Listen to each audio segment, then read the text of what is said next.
Em nosso vídeo anterior, pesquisando por API e YouTube, chegamos nessa documentação da API de dados do YouTube. Seguindo as orientações aqui e antes de começar, nós criamos uma conta no Google, no caso nós já tínhamos uma, vocês provavelmente também já têm. Criamos um cadastro de um aplicativo e vinculamos uma API a ele, ativamos a API, fizemos todos esses passos. Isso são pré-condições antes de começarmos efetivamente a fazer consultas e operações usando a API.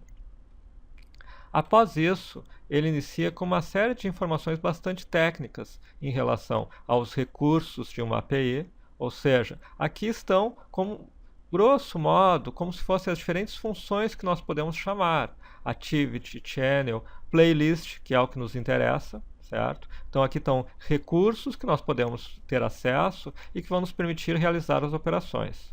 Se nós ficarmos lendo essa documentação, ela tem toda a questão técnica das operações, operação de recuperação de dados, etc, etc. Mas se é a primeira vez que você trabalha com APIs para redes sociais, tudo isso pode parecer um pouco confuso, porque isso são referências técnicas que vocês vão encontrar em cada rede social, mas que não nos dizem exatamente por onde começamos, como fazemos um programa que faz uso de uma playlist, que faz um comando de list, enfim, como damos nossos primeiros passos. Vamos aqui nessa documentação vir nesta opção Início. Nessa aba Início da nossa documentação sobre o API de dados do YouTube, nós temos duas páginas que nós queremos olhar nesse momento. A API Explorer, e eu vou abrir numa nova guia, e essa Supported Features. Eu vim aqui em Supported Features porque ele mostra uma documentação sobre cada uma das APIs. Por exemplo, vamos vir em Playlists, ele tem uma visão geral sobre ela, e esse é um ponto que eu quero sempre reiterar. O objetivo aqui não é ver todos os recursos de todas as redes sociais, mas entender como eles trabalham. Por exemplo, playlists. É aqui que nós temos algumas informações que nós vamos buscar. Muito bem.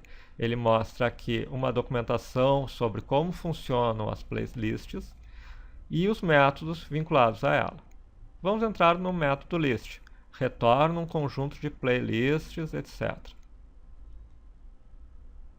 Observe, aqui dentro desta documentação nós temos um detalhe maior de como funciona uma chamada a uma API. Chamadas a API são feitas como solicitações HTTP, ou seja, nós fazemos um comando GET e uma URL. O comando GET e uma URL é exatamente o que o browser faz, ou seja, se eu pegar esta URL aqui e fizer aqui um paste, eu vou estar fazendo um comando GET. Ele vai gerar alguma mensagem de erro porque existem alguns parâmetros obrigatórios. Vamos ver isso aqui.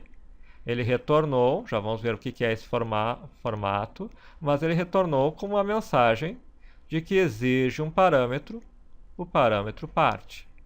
Mas o importante, o primeiro ponto fundamental que é importante entendermos é: todas as nossas chamadas a APIs de redes sociais são chamadas a URLs, a endereços na internet. Claro que nós teremos que entender como passar parâmetros, como identificar qual é a nossa aplicação e como fazer tudo isso dentro de um programa e não no browser. Mas vamos por partes. Primeiro vamos definir exatamente qual a funcionalidade que nós queremos. Playlists, na verdade, aqui ele detalha melhor o que faz, obtém informações sobre a playlist. E o que nós queremos, a rigor, é informações sobre os itens da playlist, ou seja, os vídeos que fazem parte da mesma. Então, vamos trabalhar com Playlist Items. A lógica é a mesma. No comando list, retorna um conjunto de itens da playlist. É exatamente o que nós queremos. A chamada, como todas as funcionalidades aqui, é uma chamada web também. Tem um parâmetro obrigatório, o part. A opção Snippet nos dá um retorno que nos interessa, vários campos dos itens da playlist. Mas eu tenho que estabelecer um filtro, que pode ser o ID da playlist. Então eu posso dizer que quero o snippet, que é um resumo das informações, e vou fornecer o ID da playlist. Então, playlist items, interrogação para estabelecermos um conjunto de parâmetros, como aparece no Google, como é gerado quando fazemos um form por get, etc. Part igual a snippet, e comercial para um novo parâmetro. Então, nós estamos dizendo que quero executar o comando playlist items, quero um retorno de snippets, de trechos, pequenos resumos do conteúdo, e vou passar o ID da playlist. Qual o ID da playlist? Vamos escolher uma no YouTube. Vou entrar no canal da Alphamídia. Vou escolher uma playlist qualquer. Inbound Market, por exemplo. E aqui na URL já aparece, além do vídeo que está passando neste momento, aqui, em list nós temos o ID da playlist. Este é o ID desta playlist Inbound Market. Vamos colocar aqui e ver o que acontece. Ele me fornece um erro de que eu ultrapassei o limite de acessos de uma aplicação não autenticada.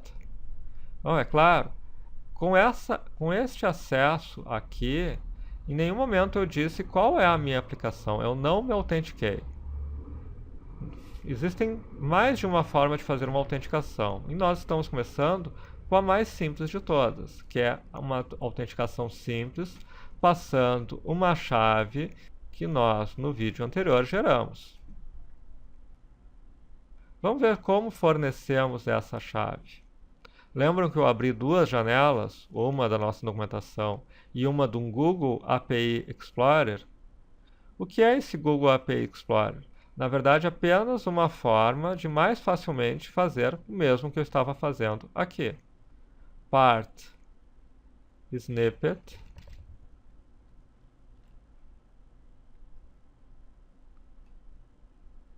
playlist ID,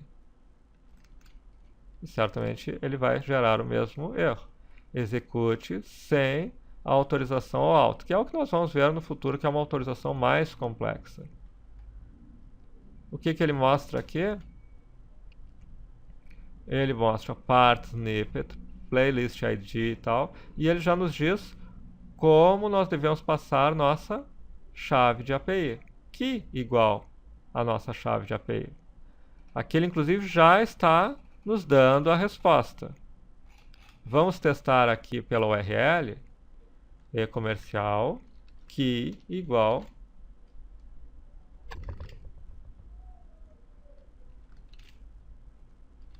a nossa chave. E aqui nós temos uma informação que dentro dela tem os títulos, tem uma série de outras informações como imagens, etc. O dono do canal, o ID do vídeo que nós queremos para cada um dos vídeos da playlist. Veja, parece um pouco confuso nós termos que saber qual função acessar, quais parâmetros, como enviar nossa chave. Mas o importante é o seguinte: este mesmo trabalho que nós fizemos aqui, agora torna mais claro essa documentação toda. Quer dizer, se nós quisermos executar um list nas playlists, está aqui, nós já sabemos. Eu tenho que saber qual é o comando, depois eu tenho que ver os parâmetros, e assim fazer a chamada. E eu vou fazer a mesma autenticação para aquelas funções que permitem esse tipo de autenticação. Mais adiante veremos o OAuth, que é uma autenticação mais sofisticada.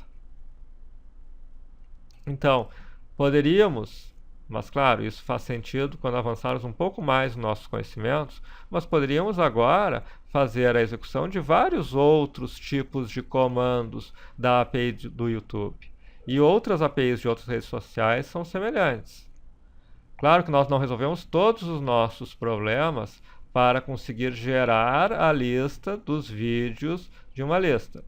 Primeiro, o que nós recebemos está neste formato, que alguns podem estar familiarizados, que é o formato JSON, mas de alguma maneira nós precisamos transformar isso em algo que possamos utilizar dentro do nosso programa.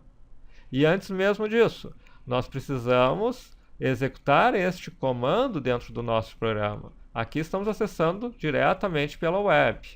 Nós precisamos fazer um programa que execute um comando de uma API, no caso a API do YouTube, que passe os parâmetros que nós queremos, que passe nossa chave de autenticação, nossa chave da nossa aplicação, e depois o resultado que vem nós precisamos transformar num resultado que a gente consiga manipular. Estes são os assuntos dos próximos vídeos. Então, ainda estamos num único comando, que é o playlist itens, de uma única rede social, que é o YouTube, e estamos passo a passo construindo a aplicação que vai, a partir de uma playlist, gerar a lista dos vídeos que fazem parte dela. No próximo vídeo, vamos começar a fazer este acesso através de programação.